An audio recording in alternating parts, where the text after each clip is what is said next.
English shorthand dictation. Ready? Start. Mr. Deputy Chairman, sir, I rise to support the bill as it proposes to amend the Constitution in a manner so that the most important and the urgent need of our people may be included in our Constitution as fundamental right. Right to work is the essential condition of our existence as a human being. You know, sir, through work, man distinguishes himself from beast and develops his capability to be the master of his fate and controls the nature and build up the civilization. This power to work helps him to control the nature and to use it in his interest. He produces his bread and thus continues his existence. Without work, how can a man earn his livelihood? So, it is absolutely related to the question of his existence. But today, this existence of man is challenged in our country. The unending queue of unemployed people is increasing day by day. There is no security of his existence as he has no means of production at his disposal.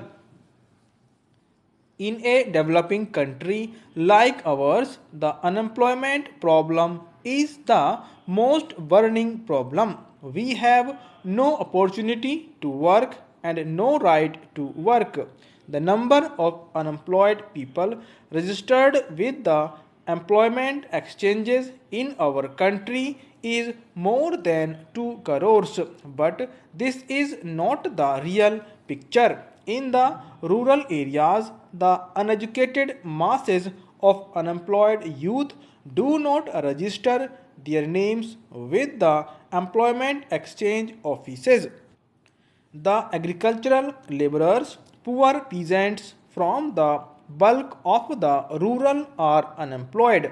Besides, they do not get jobs for all the time throughout the year. More people are entering into cultivation on the same size of land, thus increasing the number of hidden unemployed people. The rural poor, such as agricultural laborer, bonded laborer, poor peasants, etc., are the major part of rural unemployed. With them, the other sections of the small and middle peasantry and rural artisans are gradually losing their land and their small means of production. Sharecroppers are being evicted from the land, and sharecroppers day by day are getting more and more impoverished. The middle class people are also the most unfortunate victims of unemployment. Workers are thrown out of their jobs due to lockout, closure, and recession in the economy. Taking all of them together, the number of unemployed in our country works out to be more than 6 crores. But how can they live without a job? After 65 years of our independence, the ruling class is far behind in getting these people out of this problem. We are making plans one after another. But what is the result? After the first 5 year plan, the number of the registered unemployed people stood at 20 lakhs. After the second 5 year plan, it rose to 35 lakhs. After the third 5 year plan, it crossed the line of 53 lakhs. After the fourth plan, it was more than 80 lakhs, and now it is 2 crores. This is the reality in spite of the ruling party's tall talk of socialistic pattern of society, democratic socialism, and ultimately socialism and new economic program, the ruling party have been crying from the housetops about the so called socialism in our country. The number of unemployed in the country has been increasing because their socialism is a fake socialism and it is to deceive the people only.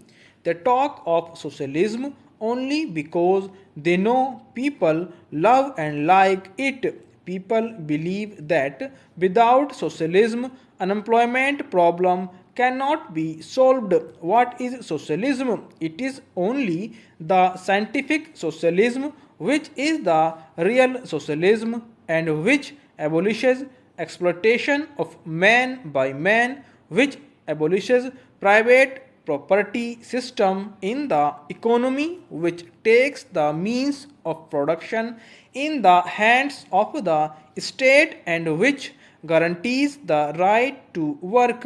But in our socialism, the rich becomes richer and poor becomes poorer. This is really capitalism under the guise of socialism. This is fake socialism and this is only to deceive the people. Can we claim of building socialism without making the right to work as a fundamental right? We cannot. In all the socialist countries, this right to work is guaranteed by the constitution as a fundamental right. I would like to quote the relevant articles from the constitution of a few socialist countries. Article 40 of the erstwhile USSR Constitution says that the citizens of the USSR have the right to work, that is, to guaranteed employment and pay in accordance with the quantity and quality of their work and not below the state established minimum, including the right to choose their trade or profession. Article 49 of the Constitution of China says citizens have the right to work. To ensure that citizens enjoy this right, the state provides employment in accordance with the principle of overall consideration, and on the basis of increased production, the state gradually increases payment for labor, improves working conditions, and strengthens labor protection. Stop.